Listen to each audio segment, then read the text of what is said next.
प्यारे विद्यार्थियों, नमस्कार।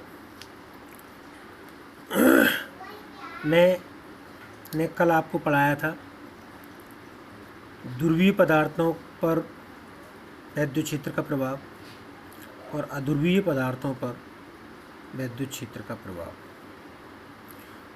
तो ध्रुवीय पदार्थों को, जिनको हम परावैद्युत पदार्थ भी कहते हैं, तो वहाँ से दो परिभाषाएं और आती हैं जो कल पर ही आधारित है। परावैद्युत भंजन, डाइलेक्ट्रिक ब्रेकडाउन इंग्लिश में कहते हैं इसे। तो परावैद्युत पदार्थ पर आरोपित वैद्युत क्षेत्र की तीव्रता यदि ज़्यादा हो जाती है तो परावैद्युत पदार्थ में चालन होने लगता है। इस घटना को परावैद्युत भंजन कहते हैं और तीव्रता के इस अधिकतम मान को, जिस पर भंजन सहन हो जाए, उसे परावैद्युत सामर्थ्य कहते हैं। वायु के लिए ये मान 3 × 10⁶ न्यूटन प्रति कूलाम होता है। तो इतने वैद्युत क्षेत्र पर उसमें वैद्युत चालन होने लगता है और इस पर ये जो अधिकतम सीमा है, इसको हम परावैद्युत सामर्थ्य कहते हैं। तो ध्रुवीय पदार्थों को बाहरी क्षेत्र में, बाहरी वैद्युत क्षेत्र में रखने पर उनके अंदर एक निश्चित वैद्युत द्रव्यागुण पैदा हो जाता है जो बाहरी क्षेत्र की दिशा में संरेखित हो जाते हैं। और बाहरी वैद्युत क्षेत्र की तीव्रता बहुत ज़्यादा हो जाती है तो उनमें चालन भी होने लगता है। ये जो घटना है, इसको परावैद्युत भंजन कहते हैं और इसके अधिकतम मान को परावैद्युत सामर्थ्य कहते हैं। अब बाहरी वैद्युत क्षेत्र के कारण चालन होता है, तो वहीं से परिभाषा निकलती है एक भंजक विभवांतर। विभवांतर का वह अधिकतम मान जिस पर परावैद्युत पदार्थ का भंजन न हो, उसे भंजक विभवांतर कहते हैं।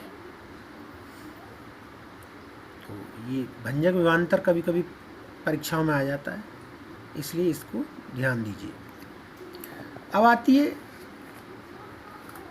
पाठ की मूल परिभाषा, जिसमें आती है धारिता किसे कहते हैं।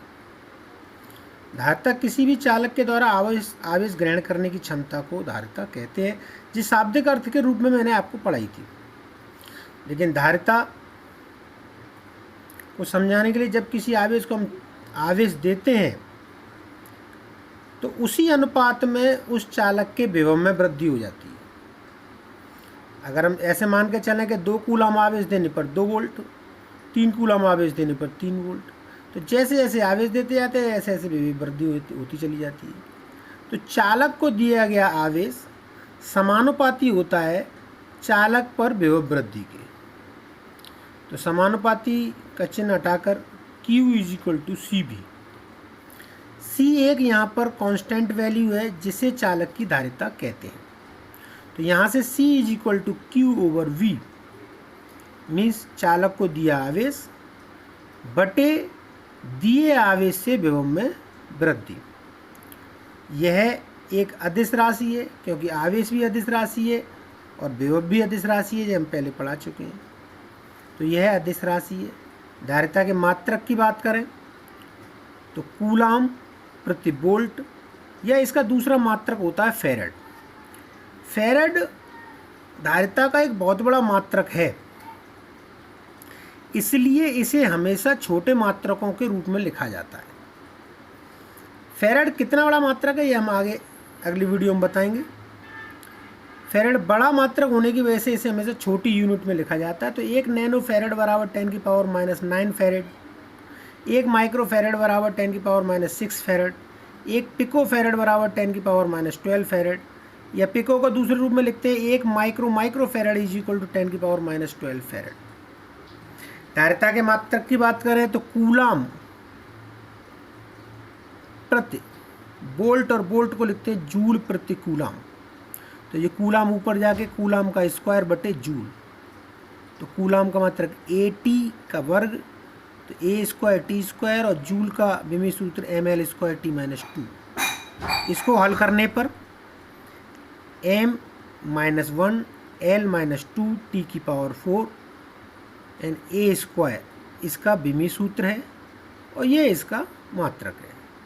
तो धारिता की परिभाषा किसी भी चालक को दिए गए आवेश और उससे उसके विभव में हुई वृद्धि के अनुपात को चालक की धारिता कहते हैं। दोबारा से मैं बोल रहा हूँ कि किसी चालक को दिए गए आवेश और उस आवेश से उस चालक के विभव में हुई वृद्धि के अनुपात को चालक की धारिता कहते हैं। यह एक अदिश राशि है, इसका मात्रक कूलाम प्रति वोल्ट है, इसके अन्य मात्रक ये है, इसका विमी सूत्र ये हमने समझाया भी आपको। अब यहाँ पर अगला टॉपिक है कि पृथक गोलीय चालक की धारिता। पृथक का मतलब अलग, आइसोलेटेड गोलीय चालक की धारिता एक ऐसा चालक जिसका किसी दूसरे चालक से कोई भी संबंध ना हो उसे पृथक चालक कहते हैं।